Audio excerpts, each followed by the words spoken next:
Why is it that men with no degrees, no formal training, no polished certificates so often rise to the heights of wealth, while men with years of schooling, diplomas hanging proudly on their walls, remain broke, drifting, forgotten?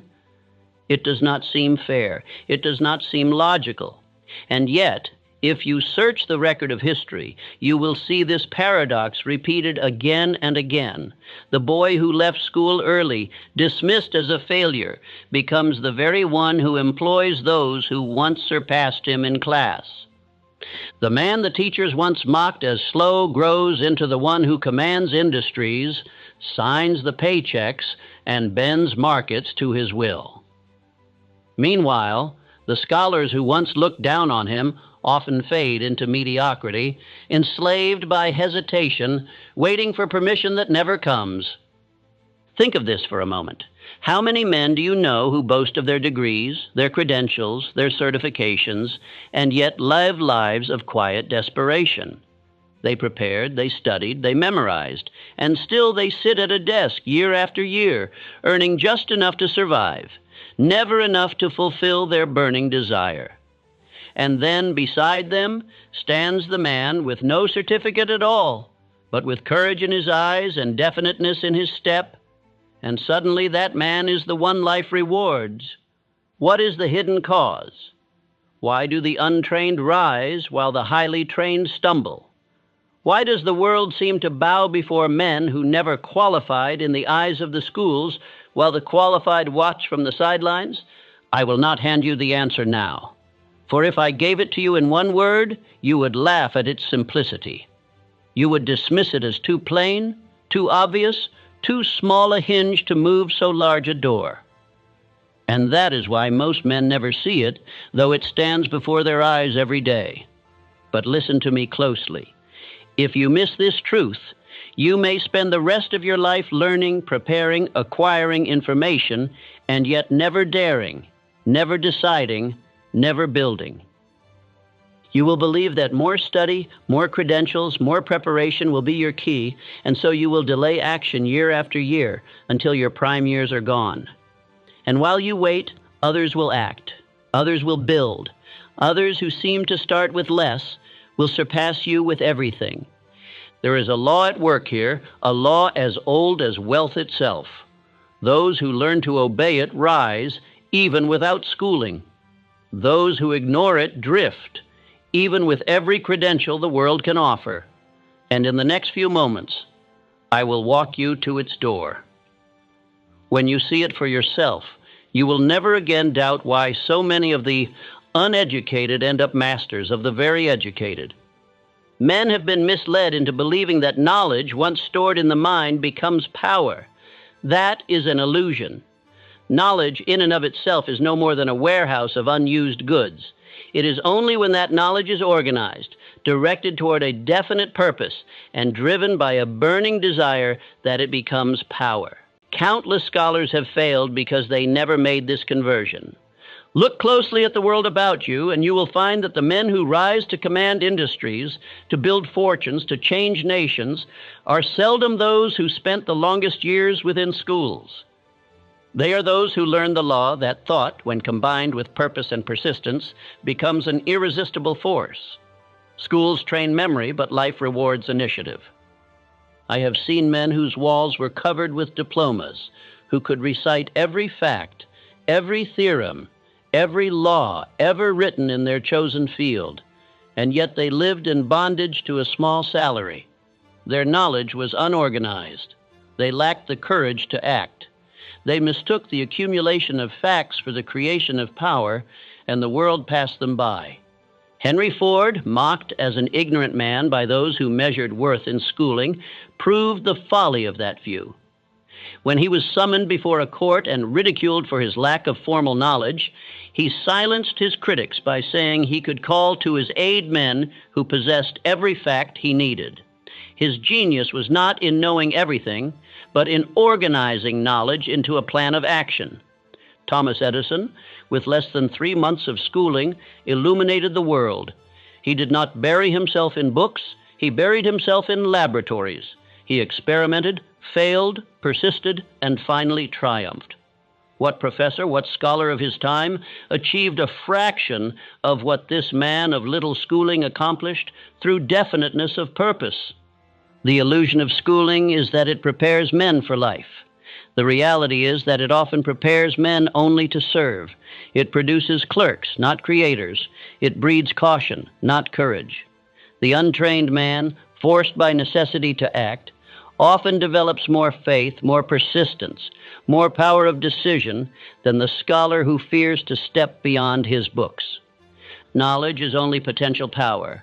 Potential power never built a bridge, never created a fortune, never moved a single wheel of industry. The man who sits upon a mountain of knowledge, yet dares not act, is like a pauper, sitting on a chest of gold but never lifting the lid.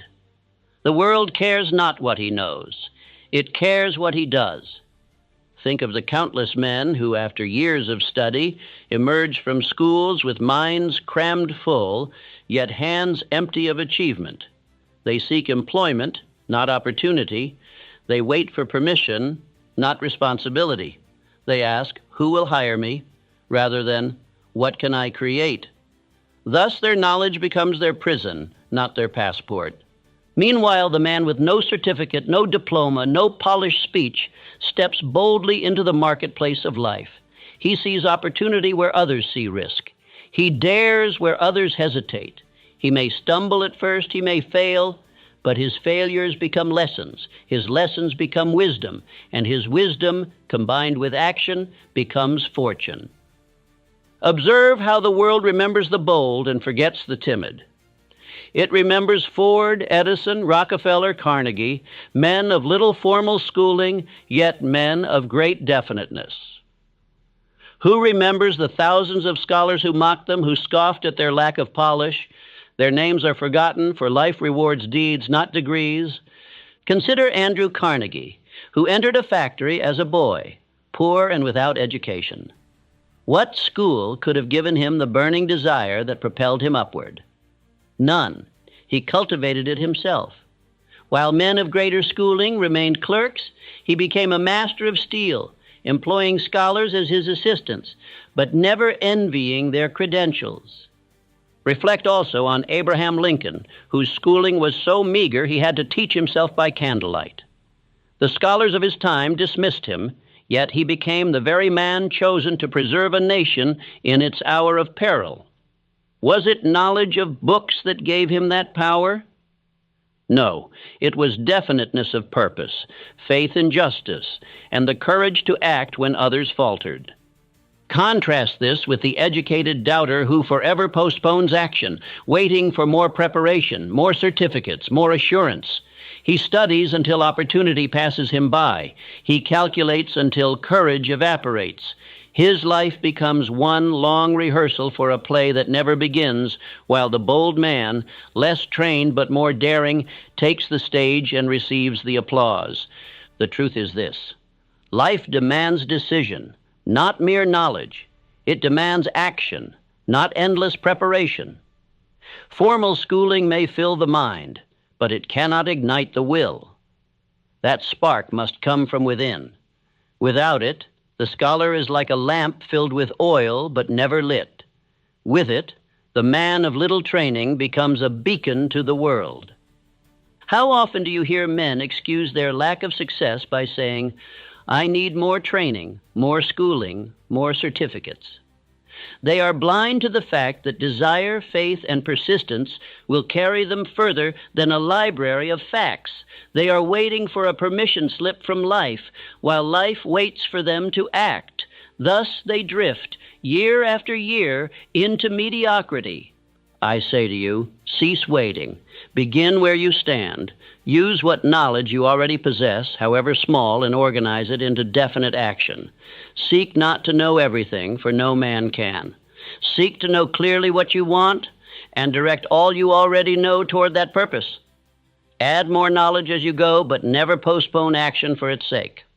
Remember that Henry Ford once said he would pay a man to push a button and bring to him any fact he required. He understood that facts are plentiful, but vision is rare. It is not the man who knows the most who commands. It is the man who directs the knowledge of others toward a definite end who becomes master. The scholar who ridicules the man of little schooling reveals his own blindness. He does not see that knowledge unused is wasted. He does not see that boldness of purpose outweighs refinement of speech. He does not see that life crowns the man who dares, not the man who memorizes. Thus he spends his life in quiet desperation, while the so-called ignorant rise above him. Are you among those who hide behind books, fearing to step into life? Or are you among those who step forward, ready to create, ready to fail, ready to learn, and ready to rise? The choice is yours. Life will never honor you for what you know. It will honor you only for what you do with what you know. Let this truth sink deep into your mind.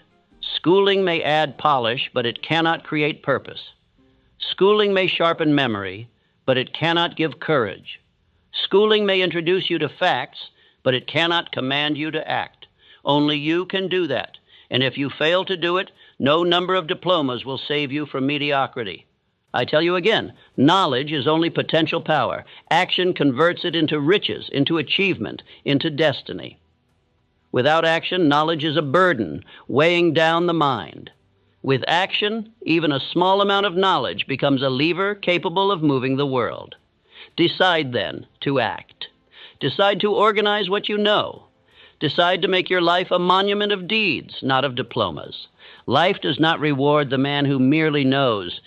It rewards the man who decides and acts.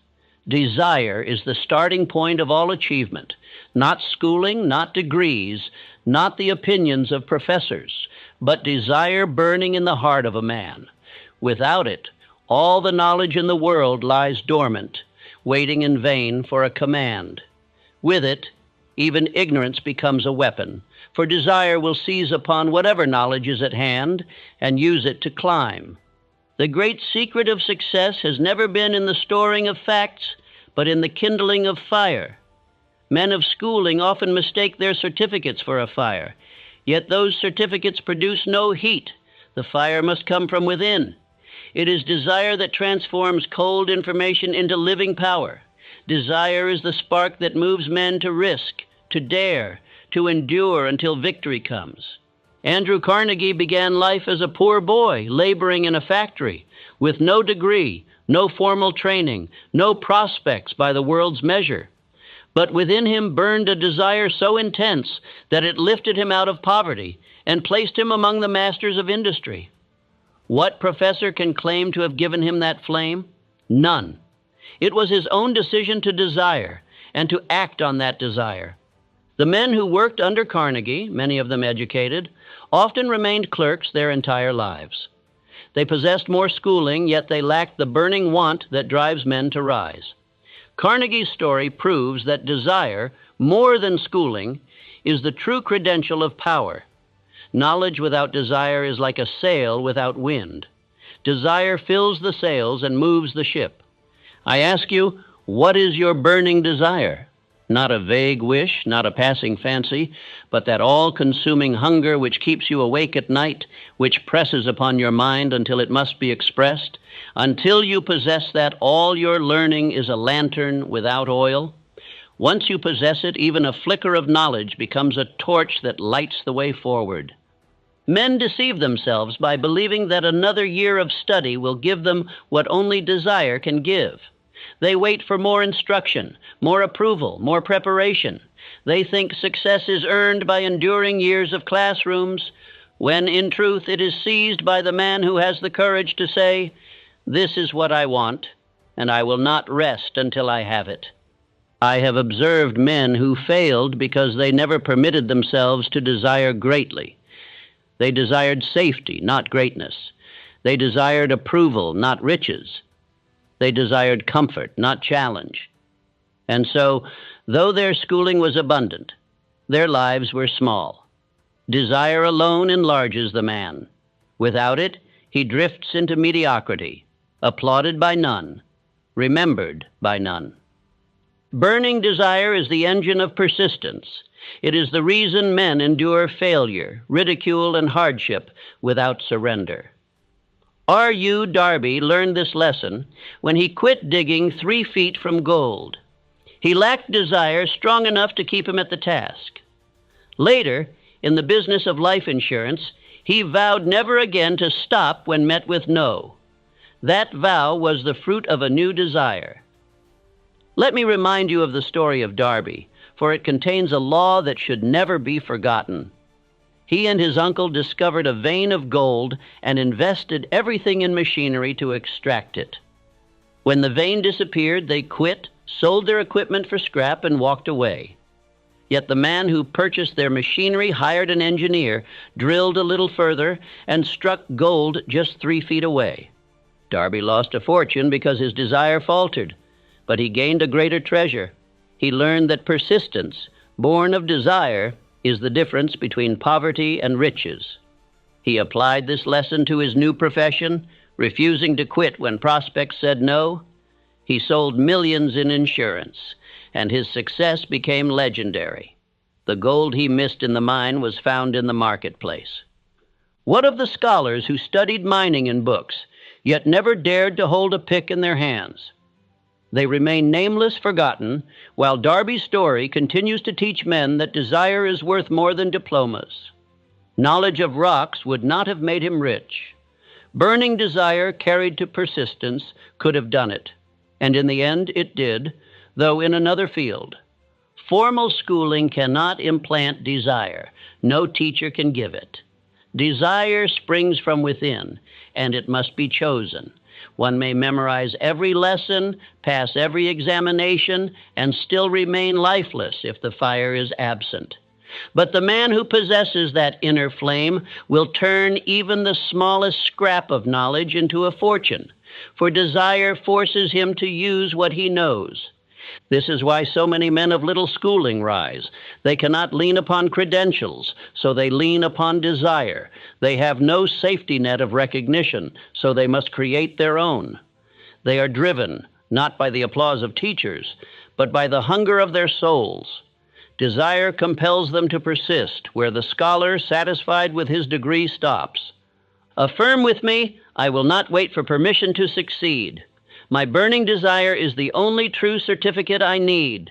I will persist, I will act, I will believe until the riches of life yield to my demand. Repeat this daily until it engraves itself upon your subconscious, for it is better than any diploma. It is the diploma granted by infinite intelligence itself. The men who discovered America, who built empires, who invented machines, were not men of schooling alone. They were men whose desire was so strong that it defied ridicule, hunger, danger, and even death. Columbus did not need a professor's approval to sail west. Edison did not need a certificate to build his first laboratory. They needed only desire unshaken by failure. You may say to yourself, but I do not feel such a desire. Then I say to you, cultivate it. Write upon a sheet of paper the one thing you want most in life. Read it aloud morning and night. Envision yourself already in possession of it. Speak of it as though it is already yours. Desire grows by attention and weakens by neglect. Tend it as you would a flame. Every fortune I have studied, every man of achievement I have interviewed, began with a desire so definite that it consumed him. That desire guided his choices, steeled his will, and silenced his fears. It mattered not how much schooling he had, for desire made him teachable, adaptable, unstoppable. Without it, even 1,000 lessons could not have moved him an inch. You cannot drift into greatness. You must desire it. You must want it with a passion that keeps you awake when others sleep, that drives you forward when others rest. It must become obsession. Until you reach that point, your knowledge is a collection of dry leaves. Once you reach it, your knowledge becomes fuel for a fire that cannot be extinguished. Therefore, I command you to search your heart. Ask yourself, what is the one thing I will not live without? What is the dream that stirs me even now? Write it, declare it, affirm it, live it. Do not wait for the schools to approve it. Do not wait for friends to support it. Act upon it with all your strength, and the world will bend to your burning desire. Remember, The educated often remain clerks because they mistake knowledge for destiny. The uneducated often become masters because they harness the one thing that makes all the difference: burning desire. Which will you be, the timid scholar or the bold dreamer who acts? The choice is in your heart. The flame is yours to kindle. Decision is the mastery of procrastination. It is the rarest of human qualities, and it is the mark by which leaders are separated from followers. Schools teach caution, hesitation, endless preparation. Life demands speed, boldness, and finality.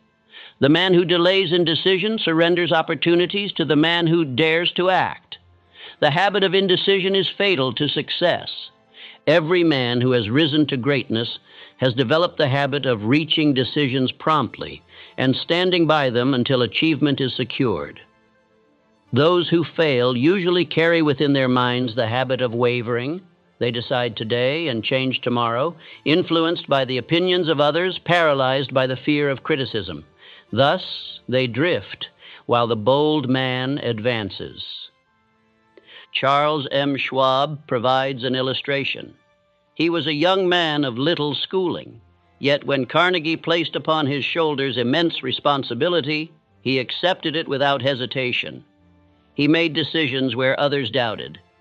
His capacity for action, not his formal education, elevated him. Carnegie said that Schwab's decisiveness was worth more than the combined knowledge of 100 timid clerks. The indecisive intellectual often says, "I must study more. I must wait until I know all the facts. I must have every condition in my favor." While he waits, the man of action seizes the opportunity, imperfect though it may be. He refines his plan in motion, corrects his errors through experience, and wins. The scholar analyzes forever. The leader acts and grows. Observe Henry Ford once more. He decided to build a motor car for the multitude, not for the wealthy few.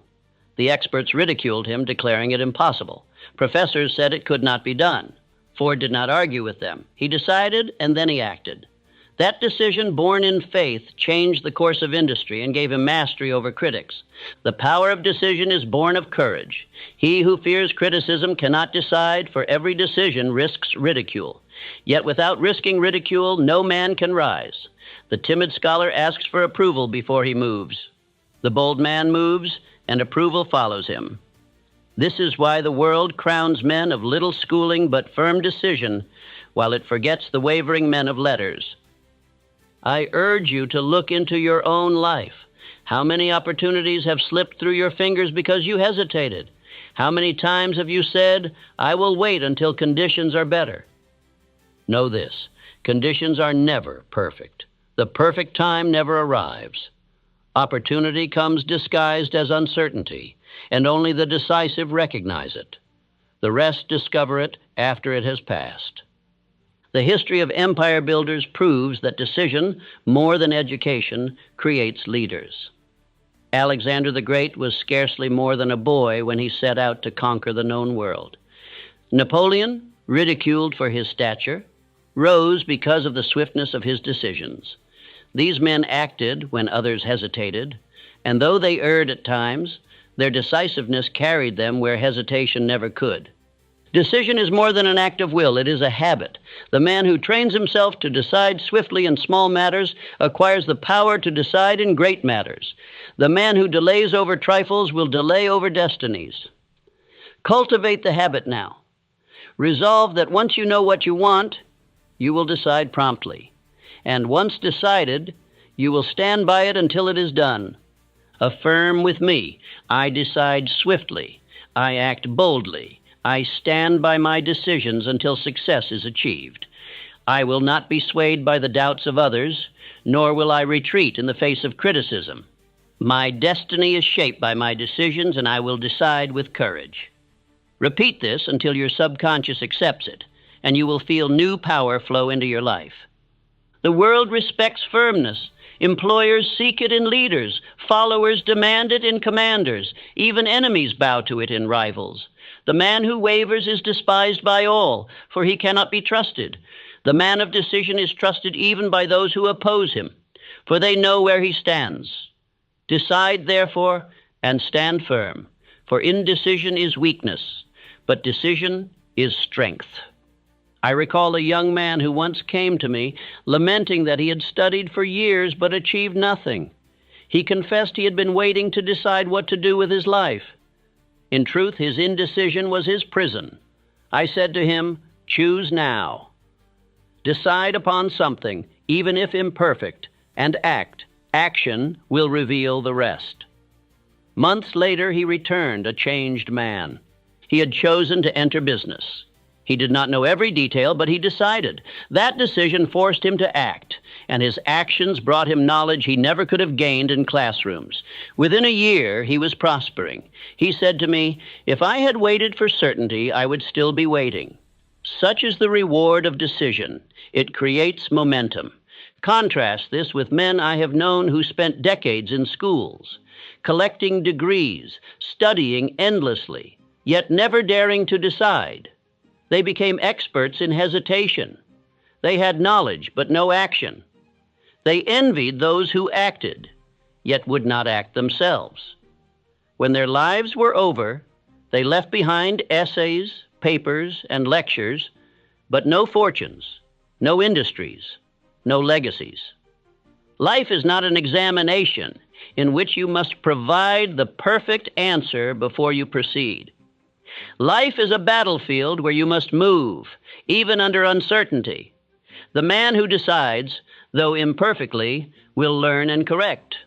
The man who never decides will never learn. His education becomes his tomb, a monument to wasted opportunity. The decisive man builds monuments of deeds. Do not mistake stubbornness for decision. Decision is born of purpose. Stubbornness is born of pride. The decisive man adapts when his purpose requires it, but he never abandons his purpose. The stubborn man clings to error, mistaking it for firmness. Learn the difference and train yourself to decide quickly but wisely, guided always by your definite chief aim. You must learn to decide for yourself. The opinions of others are cheap, given freely, and worth little. If you permit yourself to be swayed by them, you will change your mind with every wind. Leaders seek counsel, yes, but they decide for themselves. Followers ask others to decide for them. If you cannot decide for yourself, you cannot lead others. When I studied hundreds of successful men, I found this trait common to all: decisiveness. They knew what they wanted and acted without delay. They did not drift. They did not wait for the approval of teachers or neighbors. They saw an opportunity and they seized it. That habit made them masters, while the habit of delay condemned others to mediocrity. I command you now, cease postponing decisions. Begin with the small matters of your life. Decide quickly and firmly, even on trivial choices. Train your mind to act. Then apply the same firmness to great choices. When you decide upon your definite chief aim, stand by it and let nothing turn you aside. Decision is the bridge between desire and achievement. Remember always, the world crowns the man who knows his own mind and dares to act upon it. It forgets the scholar who forever hesitates. Will you be the forgotten doubter, or will you be the remembered leader? The answer lies in your decisions. Decide now and act. Faith is the element which transforms desire into its physical equivalent. It is the invisible credential which the world respects more than diplomas, for faith is proof of inner mastery. Without it, the scholar doubts himself, and the world doubts him too. With it, the man of little schooling dares to step forward, and the world follows him. Understand this truth. Faith is a state of mind that can be created by repeated affirmation and action. It is not given by schools. It is not taught in lectures. It is born of practice, repetition, belief in oneself, and definiteness of purpose. The man who walks in faith possesses a magnetism that compels others to trust him. The man who doubts himself repels opportunity. I have known men who had little more than a primary education, yet they carried within them such radiant faith that bankers lent them money, investors trusted them, workers followed them, and nations admired them. I have also known men with the highest degrees, whose lack of faith made them timid, uncertain, and perpetually dependent upon the confidence of others. Abraham Lincoln is a shining example. With scarcely a year of formal schooling, he built himself into a lawyer, a statesman, and ultimately the savior of a nation. What gave him that power? Faith. Faith in the principle of liberty. Faith in his mission. Faith in his ability to overcome obstacles. That faith lifted him above men far more educated than he. Contrast Lincoln with the learned cynics of his age, men who scoffed at ideals, men who trusted only in their own skepticism.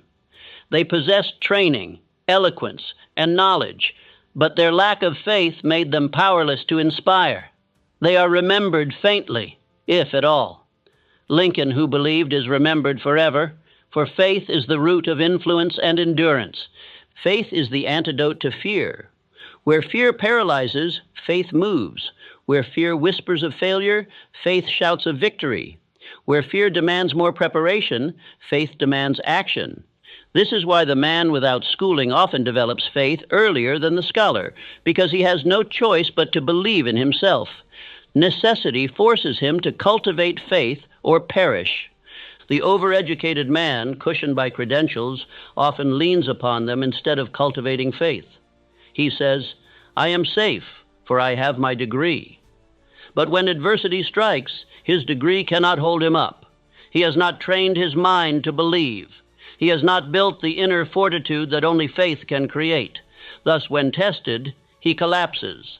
Faith can be developed by autosuggestion, by commanding the subconscious with definite affirmations. When a man says to himself daily, "I believe in my purpose. I believe in my destiny. I act as though it is already mine," he engraves that belief into his subconscious. The subconscious then draws upon infinite intelligence and reveals plans, opportunities, and strength. Affirm now, "I have faith in my purpose. I believe in my destiny. I act as though it is already mine. My thoughts are definite. My vision is clear. My will is unshaken. I am guided by infinite intelligence, and nothing can defeat me." Repeat this day and night until your subconscious accepts it as truth, and your faith will grow beyond measure. Faith is contagious. Men who believe in themselves inspire others to believe in them. Men who doubt themselves inspire only doubt. This is why leaders must cultivate faith first, for without it they cannot command. Observe how Edison, though often ridiculed, never doubted his eventual success. That faith drew men to him, funding him, assisting him, and magnifying his work. Consider the faith of George Eastman, who founded the great camera company. He was not a scholar, but he had faith in his vision of making photography accessible to all. His faith carried him beyond the doubts of experts who said his dream was impossible. Today, his name endures, not because of schooling, but because of the faith that made his dream reality. Faith is the unseen capital upon which fortunes are built. Banks may lend money, but they do not lend faith. Teachers may grant knowledge, but they cannot grant faith. Families may give comfort, but they cannot give faith. Faith must be created within, and once created, it multiplies every resource and enlarges every opportunity. Without it, all else withers. You may be asking, how can I create faith when I feel none? Begin with repetition. Begin with affirmations. Begin with action, however small. Faith grows as a muscle grows by use. Speak faith, act in faith, and you will feel it rising within you. Wait to feel it before you act, and you will wait forever. Act first, and faith will follow. Faith is the gateway to infinite intelligence. The subconscious mind does not respond to doubt. It responds only to belief. If you believe yourself weak, it will supply weakness. If you believe yourself destined, it will supply strength. This is why repetition of affirmations is vital. You are programming the subconscious to obey your faith, not your fears. Observe how the greatest achievements in history were born of faith. The Wright brothers believed they could fly when the world mocked them. Their faith lifted them into the sky. Edison believed he could create light when scientists said it was impossible. His faith illuminated the world. Ford believed in his car for the common man, and faith put wheels under a nation. None of these men possessed extensive schooling, yet their faith made them teachers to professors, leaders to scholars, masters to critics. The universities of their day had no such vision. But these men, armed with faith, drew upon infinite intelligence itself, and by so doing, they surpassed every credential the schools could offer. Faith was their true diploma. The man of schooling who lacks faith is like a finely built ship without a captain. It may be strong, it may be well designed, but it drifts aimlessly. The man of little schooling but great faith is like a humble boat with a determined helmsman. Though small, he steers with such confidence that he reaches distant shores while the grand ship drifts.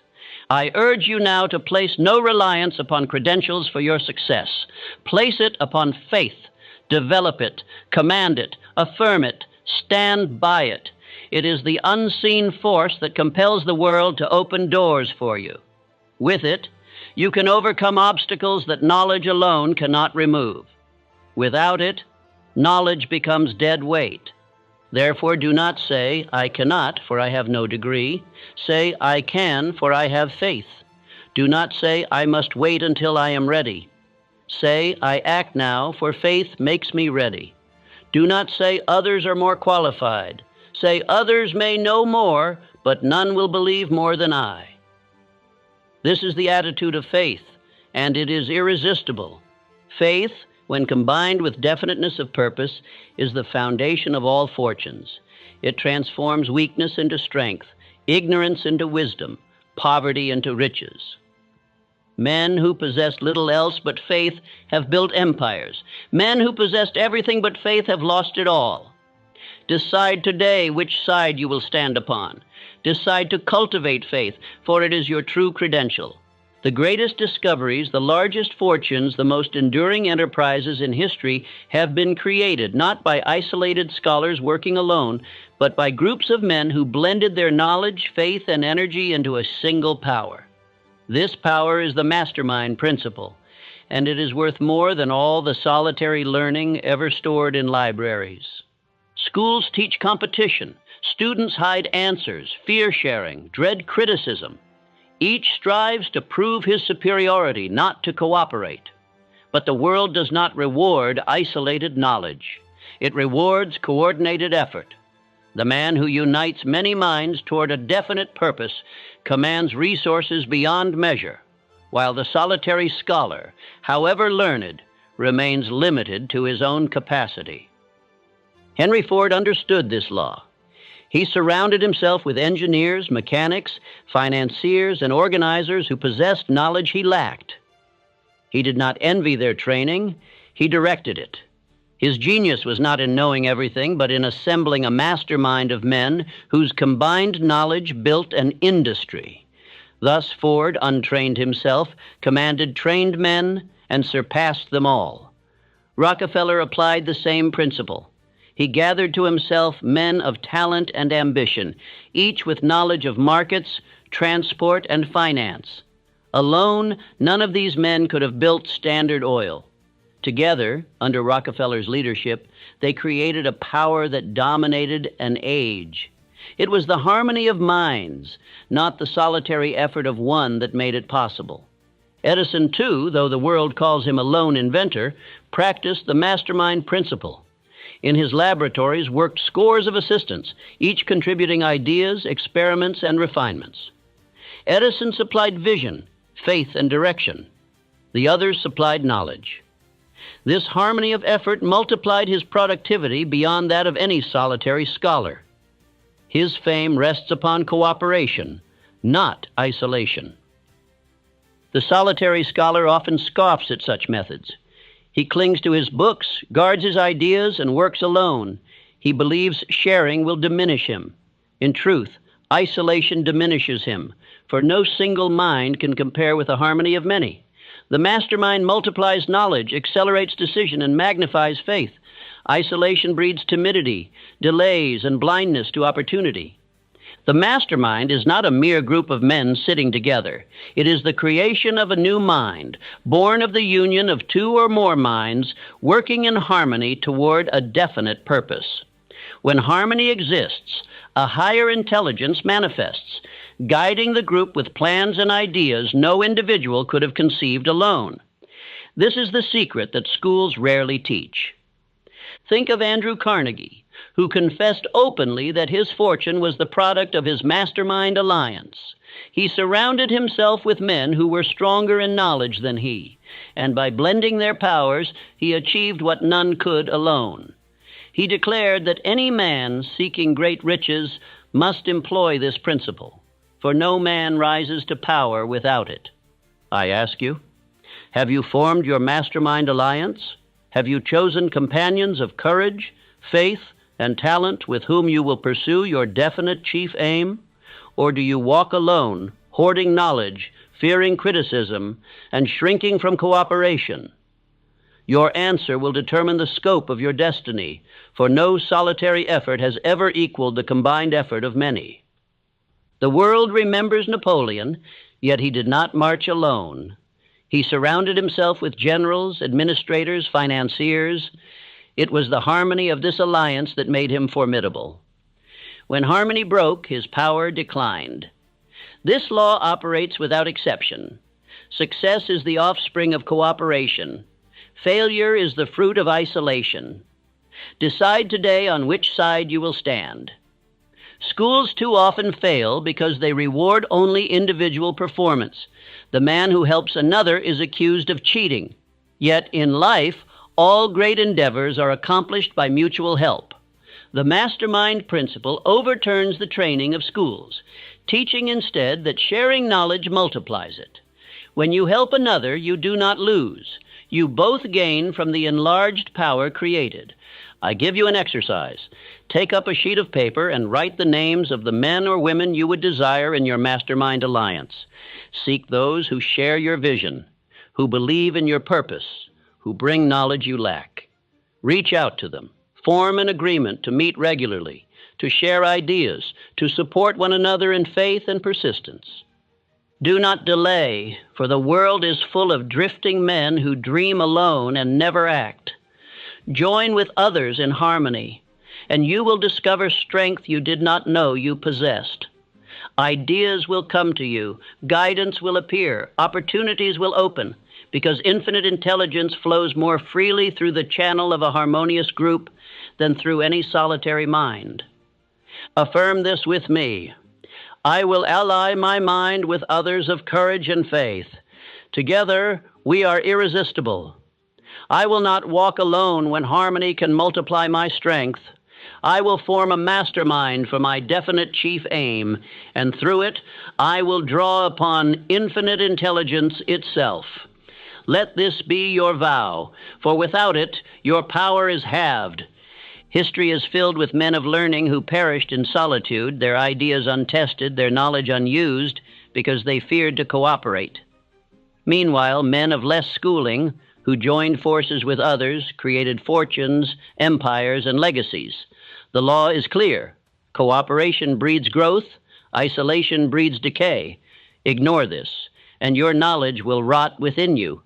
Consider Wrigley, the gum magnate, who declared that whatever success he attained was due entirely to the application of these principles. He was no scholar, but he allied himself with men who possessed what he lacked, and through harmony, they all grew rich. His statement proves once more that schooling is no substitute for the mastermind principle. Therefore, I command you, abandon the illusion of solitary greatness. Abandon the pride of isolated scholarship. Greatness belongs to those who harmonize with others. Begin today to form your alliance. Begin today to multiply your knowledge by union. Begin today to call upon infinite intelligence through the combined faith of your group. Only then will you taste the fullness of success. The subconscious mind is the connecting link between the finite mind of man and infinite intelligence. It does not reason, it does not argue, it does not weigh facts as the conscious mind does. It accepts impressions given to it, whether true or false, and translates them into reality. Yet it responds not to idle knowledge stored, but to repeated commands backed by faith and action. Diplomas do not impress the subconscious. Degrees do not move it. Long years of study leave it untouched unless that study is fused with belief and definite action. This is why so many men of great schooling accomplish so little. Their knowledge lies in their conscious minds, unused, unorganized, unacted upon. The subconscious demands action. Without it, knowledge remains barren. Observe Thomas Edison. He imagined light before it existed. He spoke of it, dreamed of it, acted as if it were already his. His subconscious accepted that belief and supplied him with ideas and persistence to bring it into being. Contrast this with the professors who studied electricity in books, but never dared to experiment. Their knowledge died with them. Edison's faith became light. The subconscious does not distinguish between real and imagined experience. If you repeatedly affirm with feeling, "I am successful, I am wealthy, I am persistent," the subconscious accepts it as fact and begins to shape reality accordingly. If you repeatedly affirm doubt, fear, and weakness, it accepts that too. This is why the timid scholar remains timid while the bold dreamer grows powerful. Knowledge alone cannot move the subconscious. It must be applied, spoken, acted upon. If you study wealth but never affirm, never visualize, never act, the subconscious receives no command. But if you act daily as though riches are yours, if you speak in terms of faith, the subconscious accepts the command, and infinite intelligence supplies the plan to fulfill it. You must therefore discipline your speech and thoughts. Cease saying, "I cannot, I am not ready, I need more schooling." Each such statement imprints failure upon your subconscious. Instead, affirm, "I command my subconscious to reveal plans. I believe they are mine. I act without hesitation." Speak it daily, act upon it, and soon you will see results. The subconscious responds best to definiteness. Vague wishes leave it unmoved. Definite desires, backed by clear affirmations and persistent action, awaken it to life. If you say, "I wish for success," nothing happens. If you say, "I will earn $10,000 this year by providing service in my trade," and repeat it with conviction, the subconscious begins to work at once. The schools rarely teach this. They fill the mind with facts, but leave the subconscious untouched. They train men to memorize, not to believe.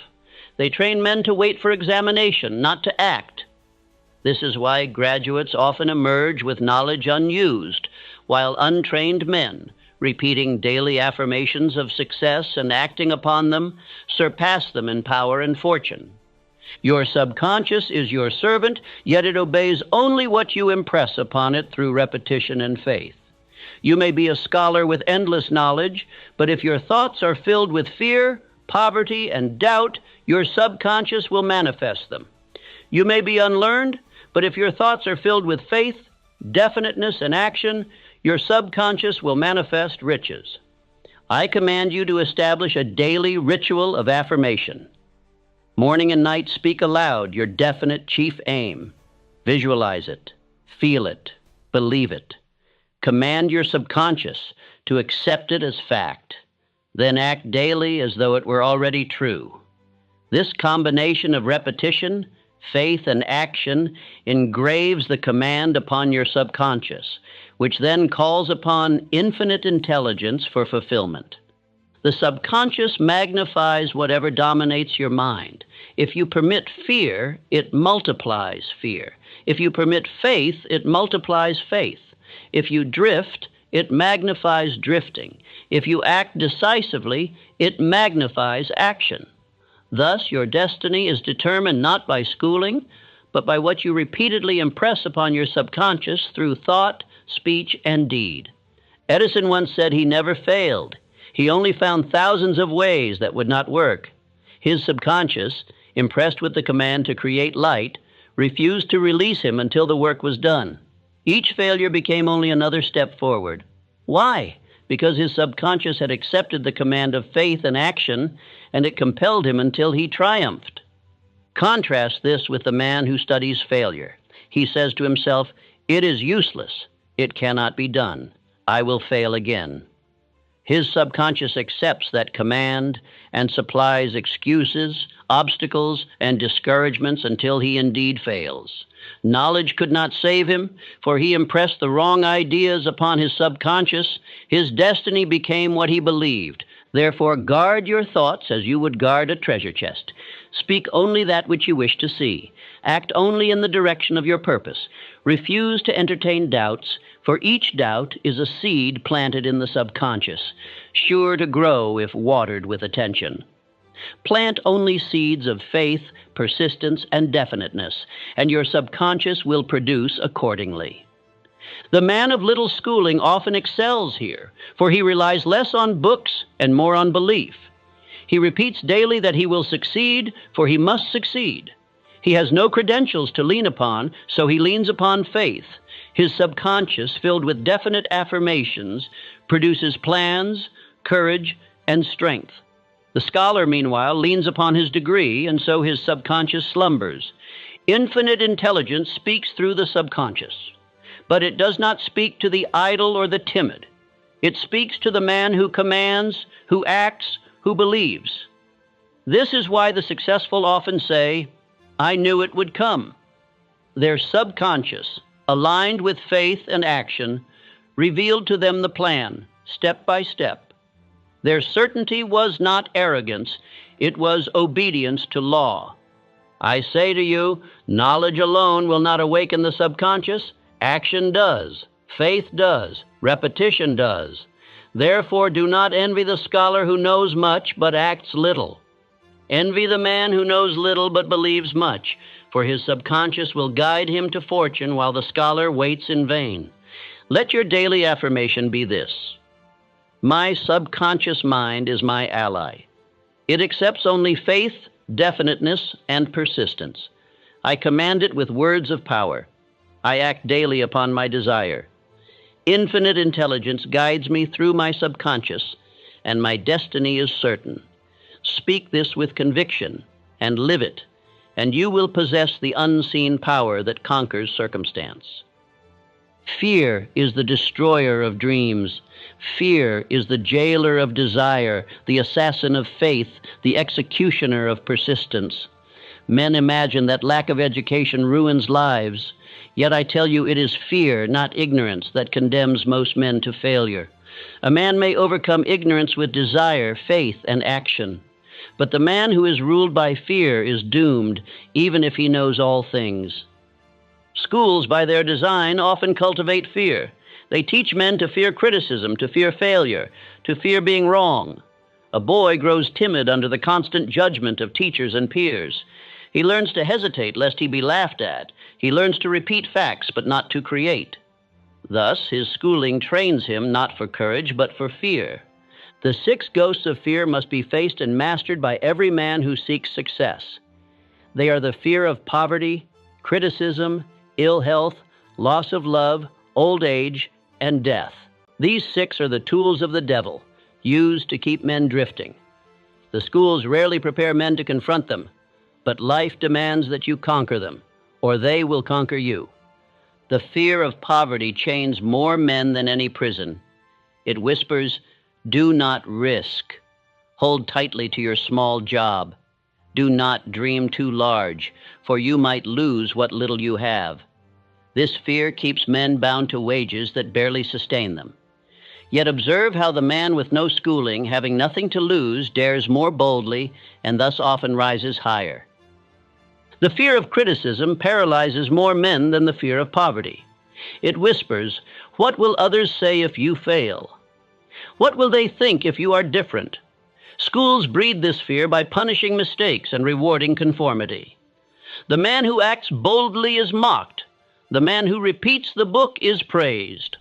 Thus men are trained to fear ridicule and seek safety in imitation. The fear of ill health robs men of energy before illness touches them. They live in dread, reading symptoms, anticipating disease, imagining weakness. Yet faith and desire often preserve health more than caution does. The man who works with purpose has vigor, while the man who fears sickness often succumbs to it. Fear itself is more dangerous than disease. The fear of loss of love makes men timid in their relationships, fearing abandonment, rejection, or betrayal. They sacrifice ambition for comfort, clinging to those who do not believe in them. Yet true love strengthens desire. It does not weaken it. The man of faith attracts loyalty by his strength. The man of fear drives away love by his weakness. The fear of old age makes men hoard time, grow bitter at youth, and despair as years pass. Yet many of the greatest achievements in history came after 40, when wisdom had matured. Edison, Carnegie, Ford, and others rose to mastery in later years. Fear of age paralyzes men long before age itself could hinder them. The man of faith uses every year. The fear of death, the last of the 6 ghosts, is the most powerful. It whispers that all striving is useless, for all ends in the grave. Yet those who conquer this fear know that death is but a transition, not an end. They live boldly, unafraid of the inevitable, and in doing so they accomplish more in a few years than timid men do in a lifetime. Carnegie ignored the critics who mocked his lack of schooling. Ford was ridiculed as ignorant, yet he pressed on. Edison was laughed at for his failed experiments, yet he continued. Each faced criticism and overcame it by faith. Their courage silenced their critics, and their achievements outlasted the laughter of scholars. Fear could not bind them, for faith had freed them. What of the educated man who fears? He hesitates to attempt anything unusual, lest he be judged. He hides behind degrees, fearing ridicule if he dares to act outside them. He clings to employment he despises, fearing poverty. He yields to timidity, fearing disapproval. Thus his knowledge becomes his prison, and fear holds the key. He remains a captive, though educated. You must therefore master fear, for it is your greatest enemy. Begin by naming it. Say to yourself, I recognize fear of criticism. I recognize fear of poverty. I recognize fear of old age. Expose each ghost to the light of reason, and it will weaken. Then replace each fear with affirmations of faith. Speak daily. I do not fear criticism. I do not fear poverty. I command fear to leave me. I act with courage always. Faith and fear cannot dwell together. One expels the other. Fill your mind with faith, and fear will vanish. Permit fear to remain, and faith will wither. The choice is yours. No diploma can save you if fear rules you. But even ignorance can be overcome if faith rules you. Therefore, choose faith and repeat its affirmations until they are engraved upon your subconscious. The uneducated man, driven by necessity, often learns to master fear more quickly than the educated. He has no illusions of safety, no credentials to lean upon. He must act or he perishes. This necessity steals his will. He learns courage by practice. The scholar, cushioned by degrees and employment, often avoids risk, and so his fears grow stronger. This is why the bold rise above the learned. Infinite intelligence favors the courageous. It reveals plans to those who act in faith, not to those who tremble in fear. It opens doors for the daring, not for the timid. Men who overcame fear have always been those who advanced humanity. Those who feared remained silent, their names forgotten. The law is eternal. Fear destroys. Faith creates. Therefore, analyze yourself. Ask, which of the 6 ghosts hold me? Poverty, criticism, ill health, loss of love, old age, death? Write them down. Then write affirmations to conquer each. Read them morning and night. Speak them aloud until your subconscious accepts them. Act daily in defiance of fear, and you will grow stronger. Each victory will weaken the ghost until it disappears. Remember, fear is only a state of mind. It has no power except what you give it. But the mind creates reality. If you feed fear, it will manifest obstacles, failures, sickness, and poverty. If you feed faith, it will manifest opportunities, health, riches, and courage. The difference between the educated man who fails and the uneducated man who succeeds is often nothing but this choice. I say to you, do not let the 6 ghosts of fear haunt your life. Face them, name them, defy them, build faith until it drives them out. Affirm daily, I act with courage. I fear no man, no circumstance, no fate. I live by faith, not by fear. I walk boldly, and life yields to my command. Let these words shape your subconscious, and your destiny will be secure. Drifting is the great weakness of the multitude. It is the silent destroyer of fortunes, the unseen enemy of progress, the chief weapon of the devil. To drift is to delay, to postpone, to follow without purpose, to live without decision. Action is its opposite. Action is the law of growth, the source of achievement, the habit by which men of little schooling surpass scholars. From outwitting the devil, I have declared that drifting is the chief cause of failure. The devil seizes those who do not think for themselves, who let days slip by without definite purpose, who live as reeds swaying in the wind. Schools often train men to drift, for they are told when to sit, when to stand, when to speak, when to be silent. They learn to obey, not to act. The man without schooling, thrown early into life, learns a different lesson. He discovers that if he does not act, he does not eat. If he does not move, he does not survive.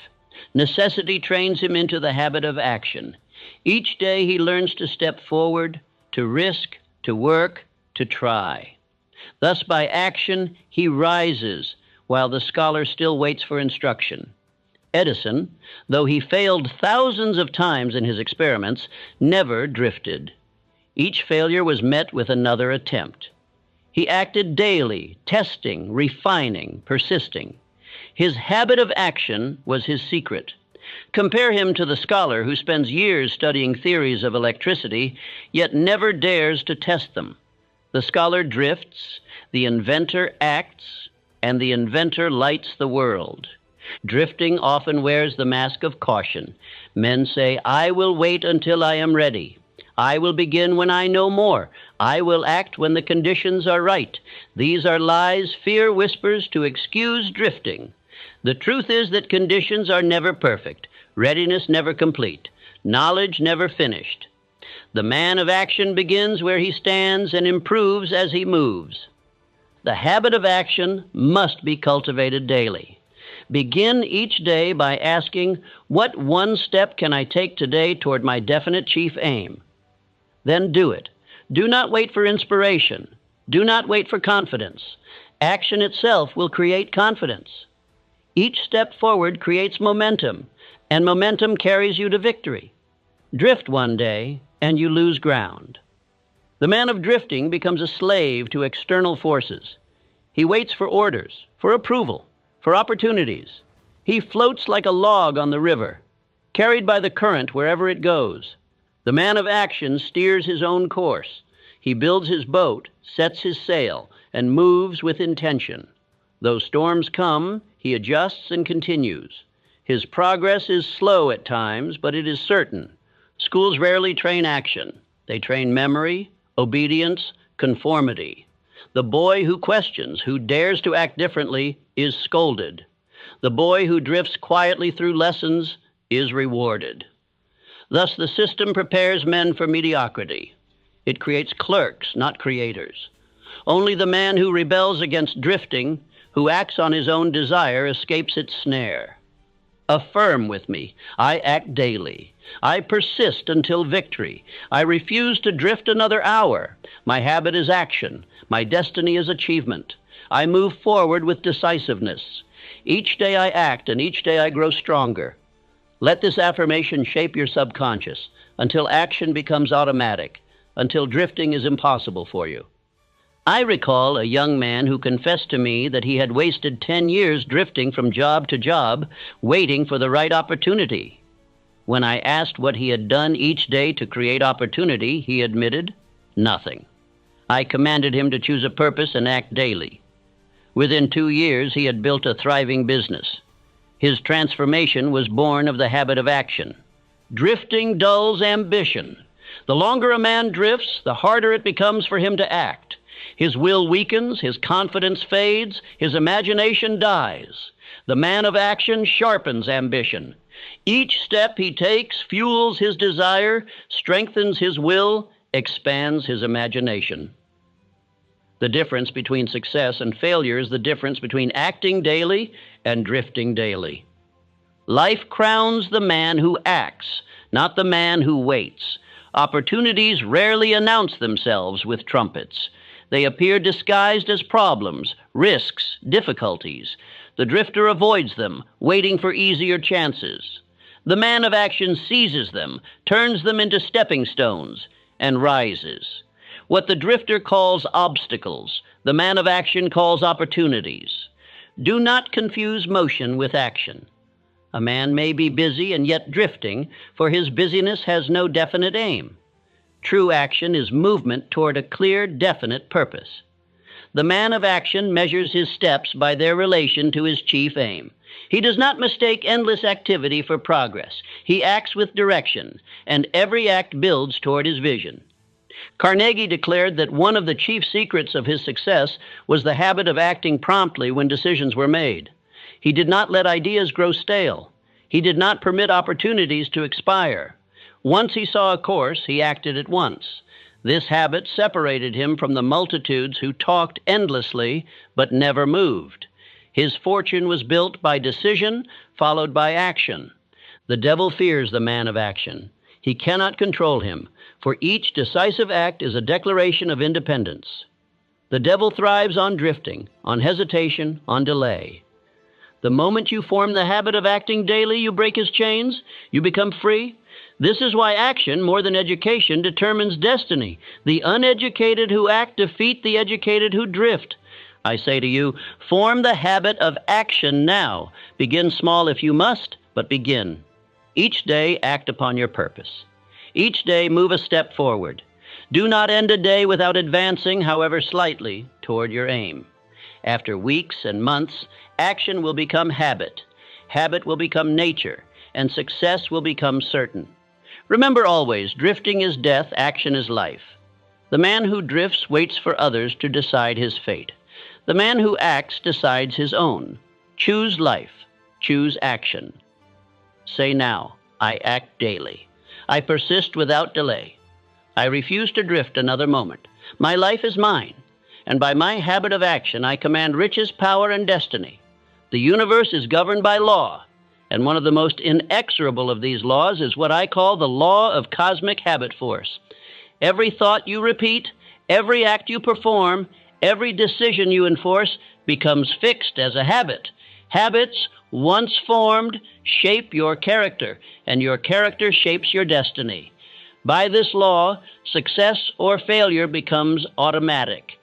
The man who forms the habit of bold action soon finds courage natural to him. At first it may be difficult. His hand may tremble, his heart may fear.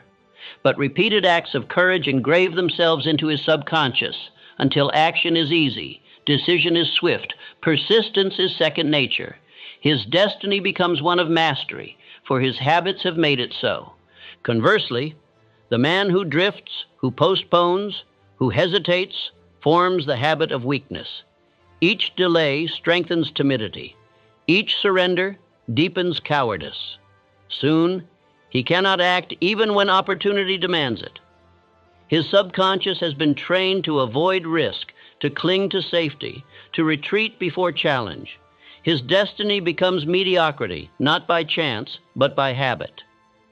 This law operates whether you recognize it or not. Just as gravity pulls a stone to earth, so habit force pulls a man to his destiny. You cannot escape it. You can only choose which habits you will form. Choose action, and destiny crowns you. Choose drifting, and destiny defeats you. The law is impartial, eternal, and unbreakable. It serves those who master it. Rockefeller's fortune was not a product of luck, but of habitual discipline. From youth, he saved a portion of every dollar. He planned meticulously, expanded cautiously, reinvested relentlessly. These repeated acts became habits, and those habits became his empire. Critics mocked him, but they could not undo the destiny his habits had secured. He was bound to rise. Lincoln, too, reveals this law. His habit of perseverance through hardship, of reading by firelight, of debating tirelessly, of pressing forward despite failure, carved into his nature the strength that later carried him through the Civil War. His greatness was not sudden. It was the fruit of years of habit, ingrained so deeply that he could not falter when tested. The timid scholar often fails because his schooling forms the habit of dependence. He waits for instructions, waits for approval, waits for examinations. These repeated waitings engrave drifting upon his mind. When he leaves school, he continues to wait for opportunities, for permission, for luck. His destiny becomes stagnation, not because of ignorance, but because of habit. The man without schooling, forced to act early, forms habits of initiative. He sells, he bargains, he risks, he dares. Each act strengthens his independence.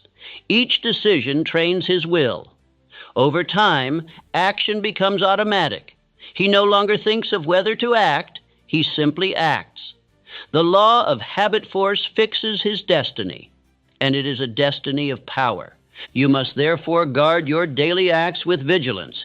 Each choice, each word, each thought is a seed of habit. Plant faith daily, and faith will become your nature. Plant doubt, and doubt will rule you. Plant decision, and decisiveness will be automatic. Plant hesitation, and hesitation will paralyze you forever. The law rewards those who sow wisely. Affirm with me, I engrave daily habits of courage, faith, decision, and persistence. These habits form my character. My character forms my destiny. By the law of cosmic habit force, I am bound to rise, for I choose habits that create success. Speak this until it governs your subconscious, for affirmation is the tool by which you plant habits deliberately. Do not underestimate small acts. The habit of rising early, the habit of planning daily, the habit of saving, the habit of finishing what you begin, each seems trivial, but together they create destiny. Likewise, the habit of sleeping late, the habit of idleness, the habit of waste, the habit of quitting, each seems small, but together they create failure. Habits never remain small. The law of habit force explains why fortunes remain with families or perish. One man builds wealth through disciplined habits, but his children, untrained in those habits, waste the wealth and fall into poverty. Fortune is not preserved by money alone, but by the habits that create money. Without them, riches vanish, for habit is destiny, and wealth obeys law. This law explains also why faith must be practiced daily. One affirmation, one burst of courage is not enough. You must repeat faith until it becomes habit. Then, when adversity comes, faith will act automatically without effort. The man who practices doubt daily finds that doubt rules him even when he wishes to believe. Habit force obeys only repetition. Schools rarely teach this. They teach facts, but not habits. They drill memory, but not persistence. They fill the mind with information, but they do not engrave decision. Thus, graduates leave with diplomas, but no automatic habits of success. The man of little schooling who practices boldness daily leaves with habits that guarantee destiny. He surpasses the scholar because habit is stronger than knowledge. Infinite intelligence itself seems to favor those who align with this law. For when a man forms habits of persistence, definiteness, and faith, opportunities appear, allies gather, plans unfold. It is as though the universe bends to serve him. This is no mystery. It is the working of habit, attracting to itself conditions that match its nature. Destiny is the harvest of habit. I charge you to examine your daily life. What are your habits? Do they lead to power or to weakness? Do they create action or drifting? Do they engrave faith or fear? Write them down honestly. Resolve to replace each weak habit with a strong one. Practice daily until the new habit is fixed. By this process, you can change your destiny, for destiny is only habit matured. Remember, habit is stronger than will in the moment of crisis. When fear strikes, when criticism comes, when failure threatens, you will not rise to your goals. You will fall to your habits. Train them now, for they will decide for you later. If you train courage, courage will answer. If you train fear, fear will conquer you. This is the unbending law. Do not despise repetition, for repetition is the sculptor of destiny. Each affirmation, each act of persistence, each decision repeated chisels away weakness and engraves strength. The man who repeats faith daily becomes unshakable. The man who repeats drifting daily becomes immovable in mediocrity. Life does not choose for you. You choose by your repeated acts. Therefore, I end with this challenge. Engrave success into your soul. Refuse drifting. Refuse hesitation. Refuse weakness. Plant habits of boldness, persistence, definiteness, and faith until they become your very nature. Then, by the law of cosmic habit force, success will pursue you as surely as the dawn follows night. Your destiny will be greatness, for you will have made it inevitable. Affirm this as your final vow. I am the master of my fate. I demand riches of life with definite purpose. I engrave habits of courage and faith. By daily action, I fix my destiny. I believe, I act, I persist, I succeed. Speak it until it is truth, live it until it is nature, and by the law of habit you will become it.